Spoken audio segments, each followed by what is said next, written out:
Hey everyone, and welcome to this explainer. Today, we're going to unpack a seriously fascinating excerpt from an ancient text known as the Paloma Parva.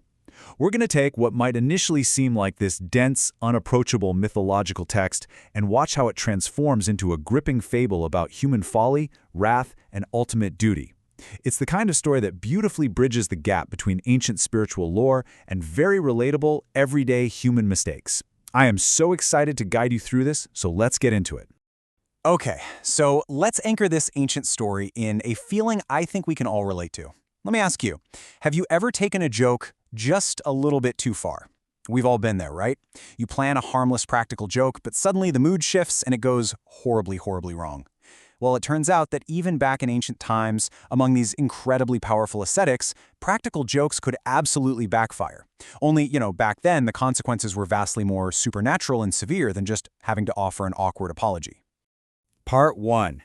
A prank gone terribly wrong. So, our narrative centers on two friends. One of them is a highly focused, vow-observing ascetic named Khagama. This guy possesses immense spiritual power that he's earned through incredibly strict austerities. The other guy? Well, he's his friend and our soon-to-be very unfortunate prankster. Let's trace exactly how their little interaction rapidly escalates. At step 1, we see Khagama deeply engaged in the Agnihotra. This is a highly sacred and focused fire sacrifice that requires absolute purity and unbroken attention. But at step 2, his friend decides, hey, this is the perfect time to goof off. He makes a mock snake out of ordinary grass blades and tries to give Khagama a jump scare. The result? Step 3, the ascetic is so intensely shocked that he completely swoons and loses his senses.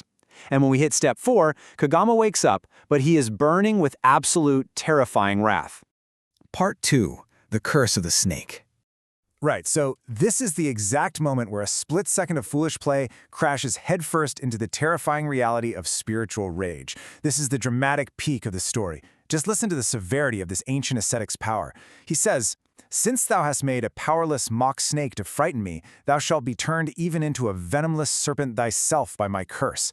Because Khagama is what's known as a truth-telling ascetic, his words literally alter reality. He doesn't just yell at his friend, he physically transforms him into a Dundubha. That's a powerless, venomless snake. It's wild, but the punishment perfectly and tragically fits the crime.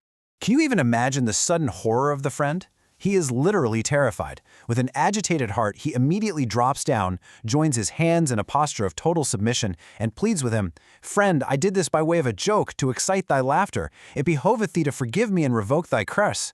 He realizes instantly the terrible weight of his friend's penances and desperately tries to walk back his foolish prank. Part 3. Deliverance by Ruru. Well, seeing his friend in such deep distress, the ascetic's heart is actually moved. He starts breathing hot and hard as the physical toll of his massive anger begins to subside. But here's the catch in this lore. A curse spoken by a powerful ascetic cannot simply be erased. You can't just take it back. It has to run its course. However, a specific condition for deliverance can be set. So Khagama lays out a precise 3-step condition for his friend to be saved. First, a specific individual named Ruru, the pure son of Pramati, must appear. Second, the cursed snake has to lay eyes on him. And the very second that sight occurs, step 3 is triggered. The curse will be instantly broken. What's really incredible about this is that the snake eventually ends up telling this exact story to Ruru himself. The snake says to him, "Thou art the very Ruru and the son of Pramati." And just like that, the prophecy is fulfilled. In this completely triumphant turn of events, the Dundubha, now having encountered Ruru, who is of incomparable power, literally leaves his snake body behind. He sheds that cursed form and transforms right back into his original brightness, revealing himself to be an illustrious Brahmana. The prankster is fully redeemed. Part 4. The highest virtue. But get this, the story doesn't just end with a cool magic trick. Now restored to his original, shining human form, the redeemed Brahmana doesn't just say thanks and walk away. He pauses to impart a truly crucial moral teaching to Ruru. He says that the absolute highest virtue of man is nonviolence, sparing the life of all creatures. Because of this, he asserts, a Brahmana should never take the life of any living thing. It's this profound shift, right?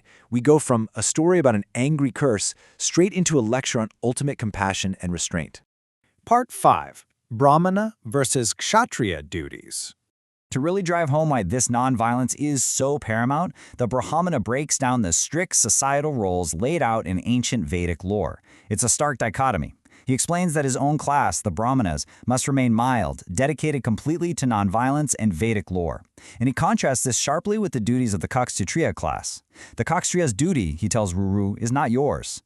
The Kshatriya is meant to be stern, to wield the scepter and to actively rule their subjects. By laying this out so clearly, he emphasizes that true spiritual brightness comes from adhering strictly to your own specific societal duty. Let's actually look at the specific blueprint he leaves for Ruru. The text drills down into the absolute most sacred injunctions for a Brahmana. You have to be ever mild, well-versed in the Vedas, inspire belief, be benevolent to everyone, truthful, forgiving, and retain the sacred texts in memory.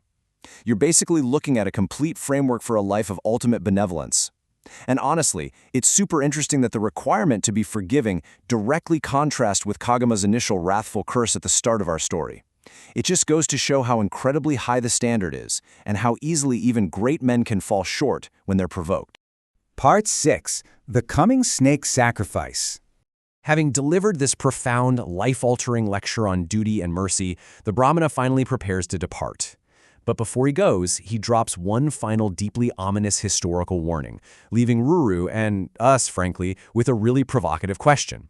He tells Ruru to listen to the account of the impending destruction of snakes at the great sacrifice of Janamejaya, and the deliverance of these terrified reptiles by a mighty figure named Astika, someone profound in Vedic lore and spiritual energy. Talk about a cliffhanger. It invites us to wonder, if one man's curse could turn a friend into a snake, what on earth happens when an entire massive sacrifice is dedicated to their complete destruction? And how will the profound magic of Astika actually save them? It definitely leaves us eager to discover the next chapter of this epic lore. Thank you so much for joining me on this explainer, and definitely keep that curiosity alive.